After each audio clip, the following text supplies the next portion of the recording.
Welcome back. So we are continuing on, and the next item on the agenda is learnings from Indigenous governance. So I would like to welcome the chair of this session, Ian Hamm, who is supported by Tricia Stroud and also Alex Split. Now, Alex is here instead of Jessica Bulger. So thank you very much to all of our panel members today. As we come up onto the stage, please remember we do want your participation. If you haven't already joined Slido, please do so that you can ask questions. And remember that the information and the tools, the guidance, the news that the ACNC shares is all available in our monthly e-newsletter, The Charitable Purpose. So we'll put a link in the chat as well if you want to subscribe to get that each month. It gives you the latest updates and the latest news from us here at the ACNC. So I think we have our panel ready now, so I will hand over to Ian. Thank you, Ian. Thank you, Mel. I'll start again. Thank you, Mel. And it's great to be here this afternoon with Alex and Tricia. And I'd like to start our session by acknowledging the traditional owners of where any of us are today. And I imagine we're all over Australia. So I pay respects to the traditional owners of not only where I am, but where you are as well. And pay respects to their elders past and present. So this afternoon's session, or this next half hour, we're just going to have more of a conversation rather than, I suppose, specifically Q&A and that kind of thing. Because obviously I think Trish and Alex are people of enormous background and have great experience in their particular areas. So I think the best way to do this is probably not talk about specific things, but maybe about higher level issues or higher level things about, well, where is Indigenous governance these days and where might it be going in the broadest possible sense? And how might Aboriginal people play a role in governance that's not just about Aboriginal people? Because I think one of the things is that a lot of people think Aboriginal people can only do Aboriginal people things. Not entirely true. Let's go to Alex. Alex. Thanks, Ian. And I'll definitely start by saying Nara Wana Yiniman, Na Alex Kain Gabi Gabi, Dia Na Biari, Yanni Yingan, Yanni Yin, Nya Amanda, Gani Yoda.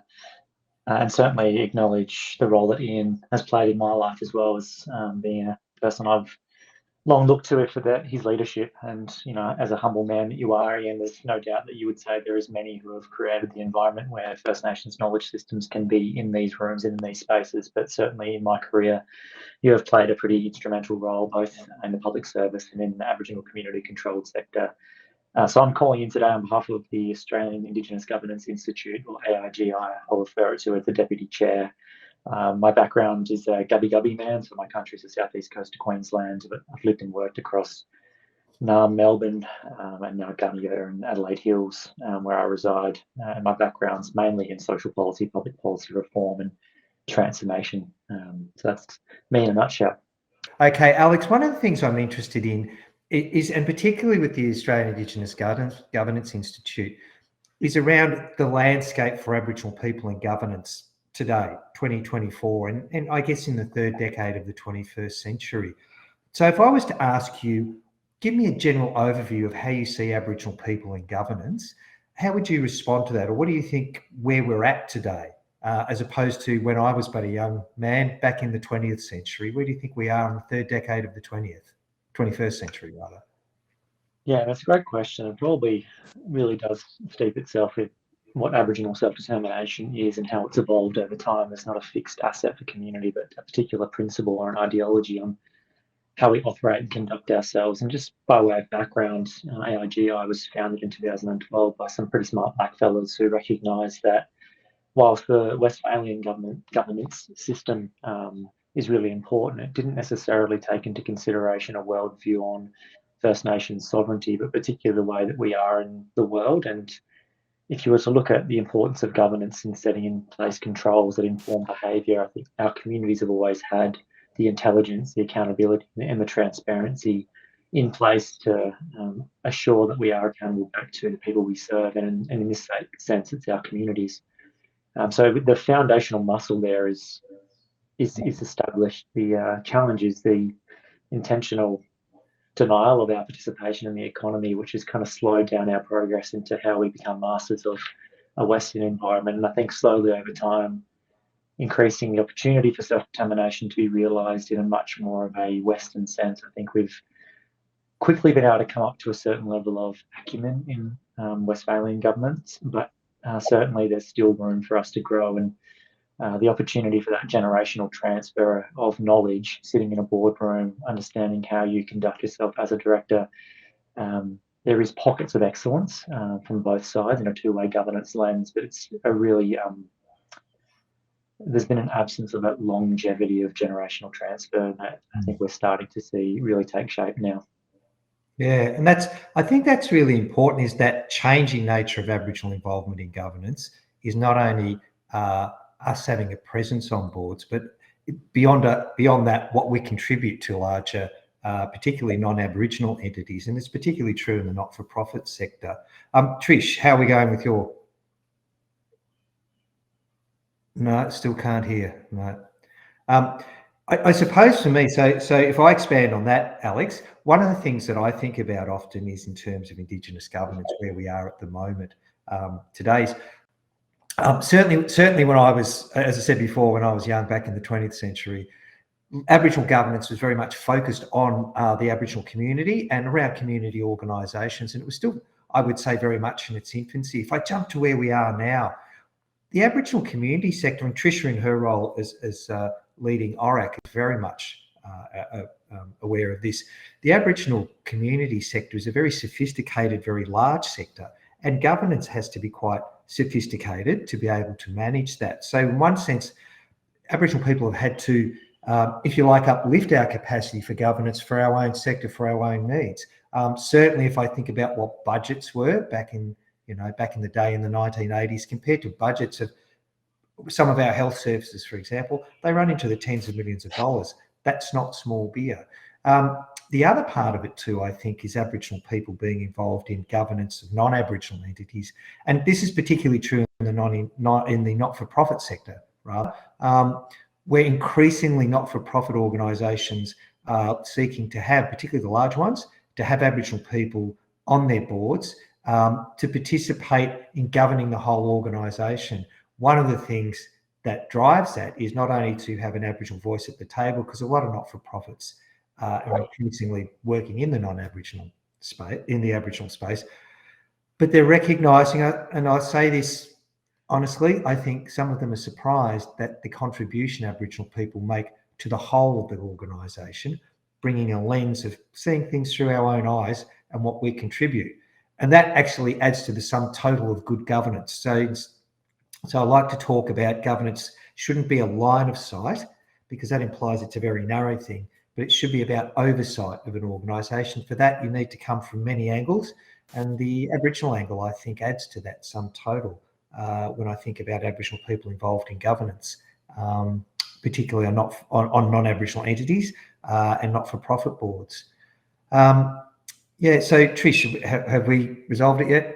No? Okay. We'll just keep going. Just jumping on that, Ian, I think one of the opportunities is to have that different knowledge system, lived experience, inform a different way of tackling big questions or challenges that boards have. But the greatest risk at the moment that I'm seeing as the appetite for inviting a First Nations person onto board is the desire to have them assimilate into what is good governance practice from a very singular point of view, and not letting that person be able to operate in a meaningful way, the way they see their value and contribution through their own lens. So the expectation of what success looks like is you can quickly conform into a particular cadence of board cycling, where often you're bringing someone in, but there's too much information shared in those sessions, whereas there's not enough conversation around challenging other board members' knowledges, or kind of bringing the groupthink to a different place to be able to understand that we are operating in a very different world from even 10 years ago, particularly in the First Nations space. And I think building on and adding to that too, is I think just being a director, a non-executive director sitting on boards, that's changed so much in the past 10 years as well, just for everybody. It's no longer, a board can no longer be comprised of, say, technical specialists only. So a lawyer who does law and a finance person who focuses on the dollars, as it were. Boards now are required to have a much bigger view of the world, have a much bigger understanding of what their organisation, you have to comply, you have to meet your obligations, your compliance necessities and all of that. You have to, absolutely. But the question that's asked of directors these days at board levels and of us as individuals is, what are you doing to contribute to the broader society in which your organisation is operating? And that becomes a personal question about, what are you doing to contribute to that? I think the Aboriginal perspective is a really important one when it comes to those sort of things, because it goes very much to an understanding of community and how you think about society writ large, if you like. And Aboriginal people are very much, we're a community people. That's who we are, Alex, as you and I well know, and Tricia well knows. Our first identity is about who is your community, who's your mob, where are you from? First question you get asked. And it's not until about the third question you get asked, who are you? It helps with a bit of a mindset that when you're in a boardroom, you think about, what is our organisation's place in the bigger world? What's its biggest setting that it has to operate in, and how are we contributing to that? So it goes to that thing of, if you like, as I said before, a good board has to have many viewpoints that come into it, and it's not always about, compliance and regulation and meeting your statutory obligations. Yeah, and it's probably, if you go to the theme of this question, then, I mean, what can we learn from Indigenous governance is, when we talk about two-way governance, it is through that accountability lens, and it's quite easy from a director registered under the ACNC with a director ID to say that I'm accountable to the ACNC, the ATO, the regulatory environment. But when we think about a First Nations accountability, we're thinking about our ancestors before us, our own community, the broader community where we live. And I think that that's something that can be learnt very easily, about how you can take directors out of the very risk-focused, financial, strategy-focused nature of a board, but actually think about accountability to who, and not necessarily thinking about your ability to push down responsibility and avoid yourself of accountability, actually taking ownership of that accountability.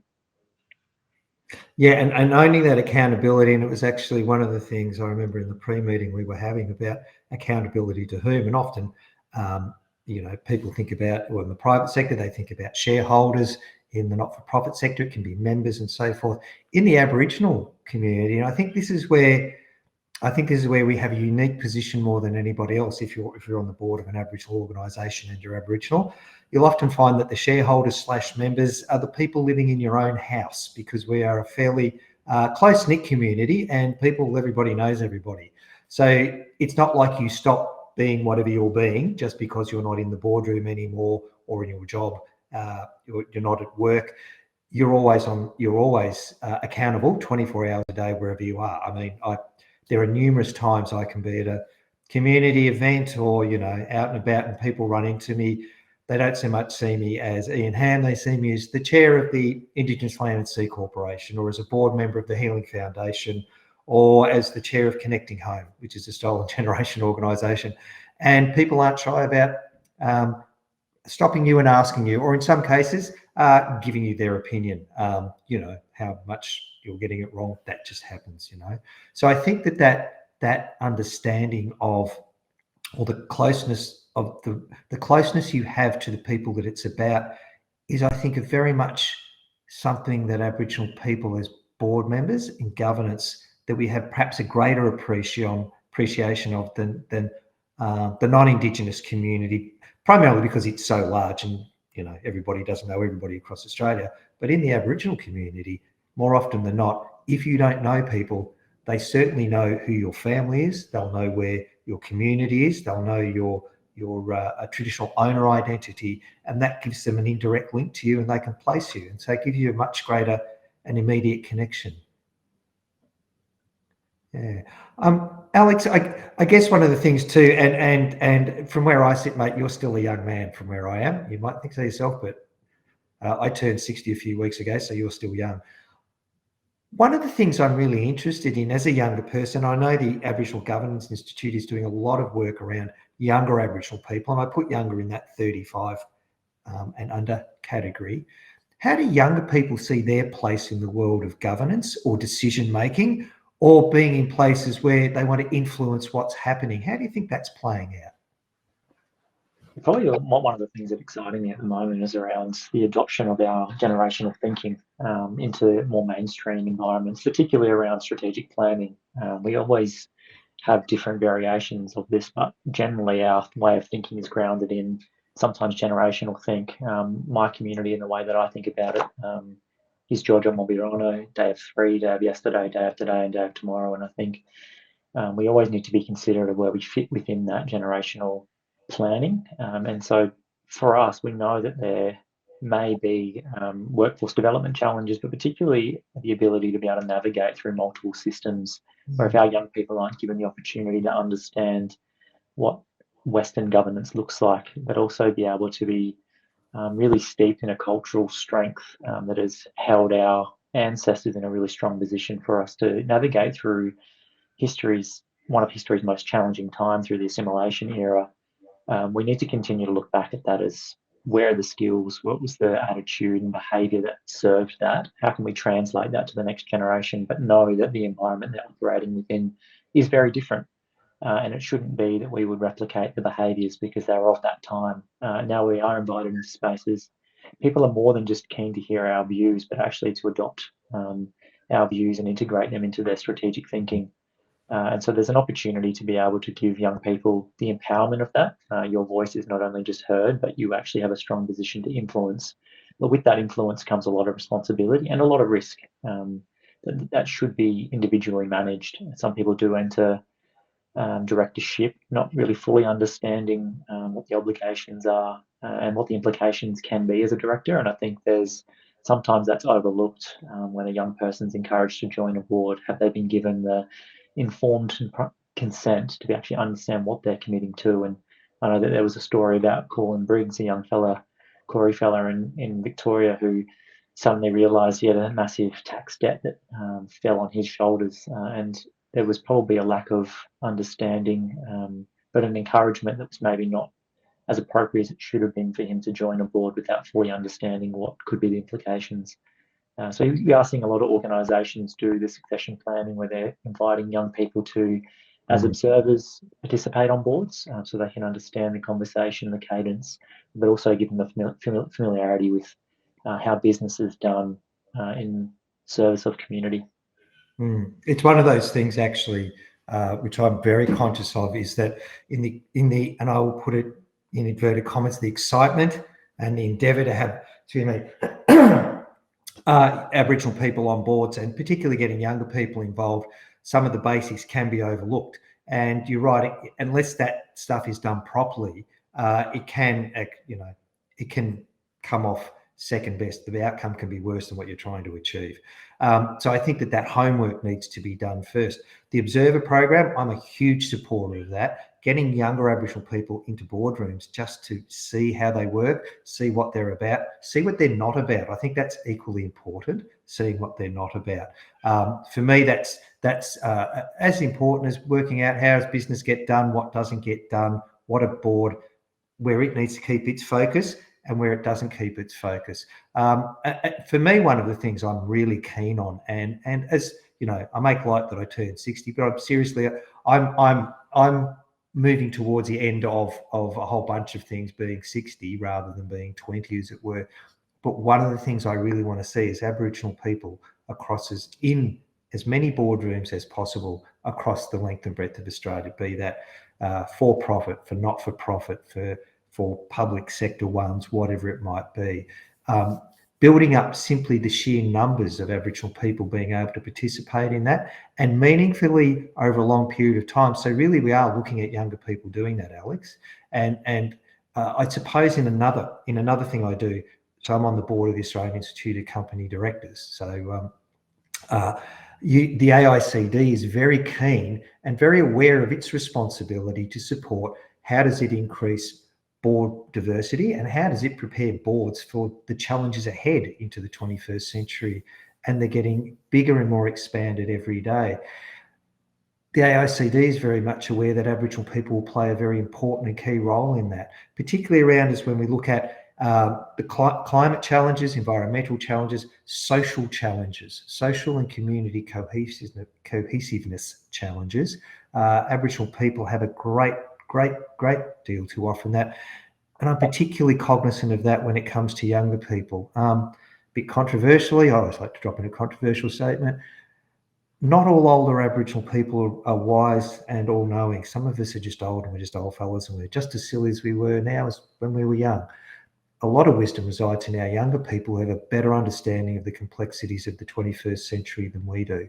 So how do we let them bring that out? How do we let them add that to the sum total of the challenges before us?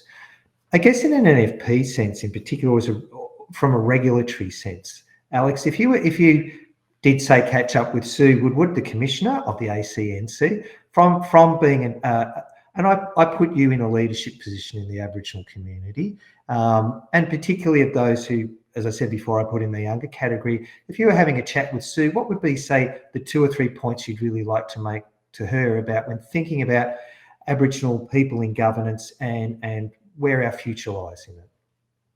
Feels like that's a planted question. Thanks, Ian. Yeah, certainly I think that the opportunity to be across the changes that are happening, the new initiatives, it's really important for us to be across any, even speculative changes that are coming, so that we can start preparing our materials and our communities to be well placed to respond to that. Like the ID challenge is one of those, what is accessible, what is available, and what is digestible. And I think that sometimes, because it's available online, it doesn't necessarily mean that our communities can access that information and to know what to do with it. We don't want to be running our organisations not compliant. It's not something that makes anyone feel well spiritually or physically. And I think that sometimes there hasn't been the additional layer of work that's been undertaken to make sure that changes are communicated in a way that is receptive from particular communities. And that is not just First Nation communities. There's many other people who are in Australia who have had similar challenges to understand or interpret what changes might be, and sometimes operating with the best intention but non-compliant. I certainly think that there's an opportunity to think about how First Nations people can be encouraging others to think differently about the way they do governance. From an economic empowerment point of view, I think the distribution of wealth from a Westphalian point of view compared to a First Nations point of view is wealth creation for a better society. And I don't think a lot of people necessarily would consider their main ambition of creating wealth is actually for others. And I think that ability to pull what is core values of First Nations people and integrate that into a way of thinking into the regulatory environment would be an interesting proposition to put forward. And finally, I think just by having these types of sessions where we can share openly and freely without perverse incentives of having funding pulled from our organisations or being able to speak against systems, I think that's a really good way for us to have an open dialogue and be in a diplomatic relationship. And sometimes we get confused with what the idea of sovereignty is, but essentially that idea of being in a diplomatic relationship with another peoples is a really interesting way to come at this and be able to feel like there is disagreement, but negotiation always happens between different countries. And I think if we can develop systems that are more engaging, more supportive of all peoples, then it only is going to position our country as a leading country in the world, and hopefully others will look to us to how we do work across governance. Thanks, Alex. Now, I think we've got time for a couple of questions. Have we, Mel? We have, Ian. Thank you very much. I've got a question that I can ask to either of you, and that is, what are your suggestions for Aboriginal and Torres Strait Islander people who are looking to join a charity board? How do you know whether a charity board is ready to be open to learning from Indigenous governance and First Nations perspectives? Yeah, I can answer that one from my own background. So I was on the board of the Australian Red Cross for 6 years, so served full terms. I think one of the things is that, first of all, you get asked. So they're clearly, if somebody asked you, then the first thing is they've come after you, you haven't gone after them. That's actually really important. So there's a desire there. Importantly, though, you do have to ask, what are the terms that you're asking me? Are you asking me because you want to have an Aboriginal person? Are you asking me because you've just got to focus on Aboriginal things, or you want to focus on Aboriginal things? Are you asking me because you think I can make a contribution to the whole of the governance of the organisation? So for somebody who's asked to go on a charity board, there's a few questions you need to ask for first to ensure the organisation is in the right mindset about approaching you as an Aboriginal person to come onto their board. There's always just the basic homework is who are they and what are they like? And look, I have to tell you, Google works sometimes. I always Google the organisation and I go and look at the board of directors and see who's on it. That always helps too. Moreover, you've got to ask yourself, what do I hope to achieve by taking this position? Bearing in mind, if I'm the first or only Aboriginal person on this board, it is not just about me. I am, like it or lump it, carry the additional, I won't say burden or baggage, but the additional responsibility is probably the way to put it, that in fact, it's not just about me. People will look at me as representing or representative of Aboriginal people more generally. So it comes to that question too. Am I okay to do that? And that, as I said before, that further question, so what do I want to achieve in taking a position, assuming I serve the full term of this? What is the thing I would like to see? I'd like to be able to say, when I finish on this board, I did that thing, or I contributed to that thing, or I helped this organisation move to another place. They're kind of things I think about when I'm asked about going on a board. Wonderful. Thank you, Ian. Now, I am mindful that brings us to time. Thank you very much, Ian. Thank you very much, Alex. Some really, really good conversations and good points there. So I've really enjoyed reading the chats and the comments that people have been putting in. Thank you very much for joining us for Regulators Day.